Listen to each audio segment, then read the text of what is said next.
নমস্কার বন্ধুরা, রিনাজ হোমলি কিচেনে সকলকে স্বাগত। আজ শেয়ার করব খুব সহজভাবে তালের রস বের করার পদ্ধতি, আর তার সাথে থাকবে খুব নরম তুলতুলে তালের বড়ার রেসিপি। এখানে আমি একটা তালকে ধুয়ে নিয়েছি, আর তালটা ভীষণই নরম আছে। আর তাল কেনার সময় এই রকম কালো রঙের তাল কিনলেই ভালো হয়। লাল লাল রঙের যে তালটা হয় সেটা অনেক সময় একটু তিতকুটে হয়। তালটাকে এখন আমি এই বোটার অংশটা ছাড়িয়ে নেব। প্রথমে হাত দিয়ে টানলেই এগুলো খুলে আসবে। তারপর একটা ছুরি দিয়ে এই বোটার কাছটা একটু কেটে নেব।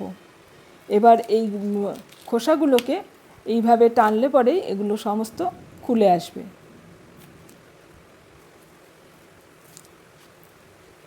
ভীষণই সহজ।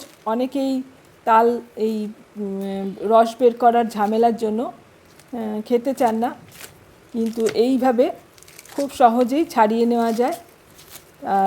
দেখুন আমি কি সহজভাবেই তালের এই খোসাগুলোকে ছাড়িয়ে ফেললাম। এখন এই তালের আটিগুলোকে ভাগ করে নেব। তালটার 3টে আটি আছে, আটিগুলোকে আমি ভাগ করে নিলাম। এবার এই তালগুলোকে একটার সাথে একটাকে একটু এইভাবে থেতলে নিতে হবে, তাহলে তালটা খুব ভালোভাবে নরম হয়ে যাবে আর রসটা বেরোতে সুবিধা হবে। 3টে তালের আটিকেই আমি একইভাবে এই একটা আটির সঙ্গে আর একটা আটিকে থেতলে দিচ্ছি। এবার একটা বাটিতে আমি কিছুটা জল নিয়েছি, এর মধ্যে এই তালের আটিগুলোকে জলের মধ্যে ভিজিয়ে রাখবো 10 থেকে 15 মিনিট, তাহলে তালের রসটা বের করতে আরও সুবিধা হবে। 15 মিনিট পর আমি একটা গ্রেটার নিয়েছি, তার মধ্যে আটিগুলোকে এইভাবে ঘষে রস বের করে নিচ্ছি। কিছুটা ঘষে নেওয়ার পর হাতের মধ্যে অল্প অল্প একটু জল নিয়ে এই তালের মধ্যে ছিটিয়ে দিলে, তারপরে আবার ঘষলে তালের রসটা বের করতে সুবিধা হবে।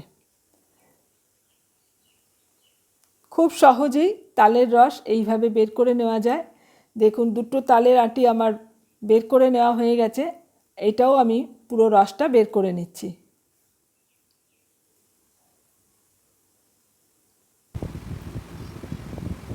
তিনটে আটির থেকেই আমি সমস্ত রস বের করে নিয়েছি।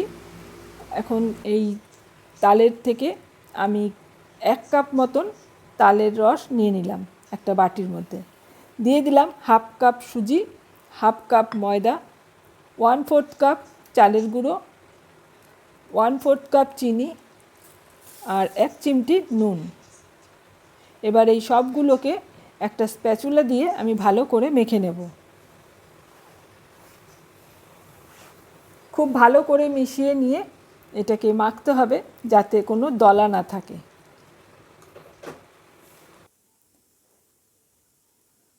আপনারা চাইলে চিনিটাকে গুঁড়ো করেও নিতে পারেন, তবে এইভাবে মাখতে মাখতেই চিনিটা গলে যায়। এবার মাখা হয়ে গেলে পরে আমি দিয়ে দিলাম 1/2 কাপ কোরানো নারকেল। নারকেলটা দিয়ে আবারও আমি ভালো করে মিশিয়ে নিলাম। এবার এটাকে ঢাকা দিয়ে আমি 15-20 মিনিট রেখে দেব, তাহলে সুজিগুলো একটু নরম হয়ে যাবে। 15 মিনিট পর ঢাকাটা খুলে নিয়েছি, আর এখন একটা চামচ দিয়ে ভালো করে এই ব্যাটারটাকে ফেটিয়ে নিচ্ছি। আমার এই তালের ব্যাটারটা এইরকম ঘন হয়েছে, আর এটা এর থেকে বেশি পাতলা হলে আটকে যাবে বড়া ভাজার সময়, আর বেশি শক্ত করে মাখলে পরে বড়াগুলো নরম হবে না। এখানে তেল গরম করে আমি এই তালের বড়াগুলোকে এক এক করে তেলের মধ্যে ছেড়ে দিচ্ছি। আর একবারে অনেকগুলো বড়া একসাথে ভাজবেন না, তাহলে প্রথম যে বড়াগুলো দেবেন সেইগুলো কিন্তু পুড়ে যেতে পারে।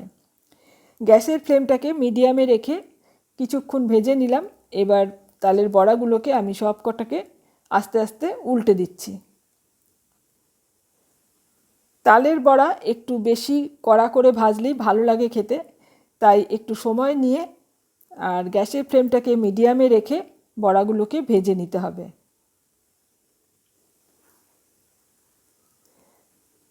3 থেকে 4 মিনিট পর আমার এই বড়াগুলো খুব সুন্দরভাবে ভাজা হয়ে গেছে। এগুলোকে আমি তেল থেকে ঝরিয়ে তুলে নিলাম। এখন বাকি যে বড়াগুলো আছে সেগুলোকেও আমি ভেজে নিচ্ছি একইভাবে।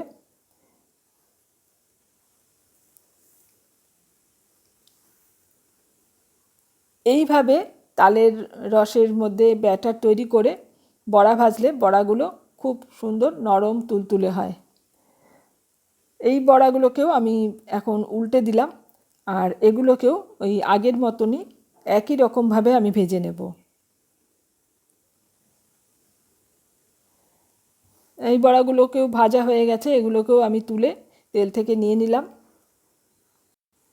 দেখলেন তো কত সহজেই তালের রস বের করে নেওয়া যায়, আর বড়াগুলো একদম পারফেক্ট হয়েছে। আপনাদের কেমন লাগলো কমেন্ট করে জানাবেন। ভালো লাগলে লাইক আর শেয়ার করতে পারেন। চ্যানেলে নতুন বন্ধু থাকলে চ্যানেলটা সাবস্ক্রাইব করে পাশে থাকার অনুরোধ রইল। আজ এখানেই শেষ করছি। আবারও চলে আসব নতুন কোনো রেসিপি নিয়ে। এতক্ষণ আমার সাথে থেকে ভিডিওটা দেখার জন্য অসংখ্য ধন্যবাদ।